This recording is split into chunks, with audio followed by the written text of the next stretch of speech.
Shalom, shalom. Muraho mwese ndabaramukije, ni igitondo cyiza nongeye gushima Imana ndi muzima ndahumeka. Nta kindi nabona navuga usibye kuvuga ngo wakoze Imana kundinda.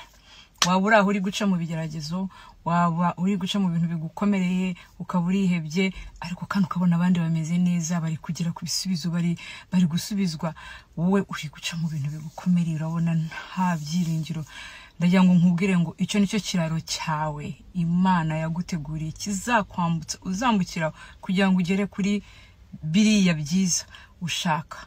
Shikama, wicika intege, komera, ambuka ku kiraro cyawe ucyambuke butware. N'abari ubona bashubijwe nabo baciye ku biraro byabo. Buri muntu agira ikiraro cye, ihangane, komera, shikama, umenye uko wambukira ku kiraro cyawe.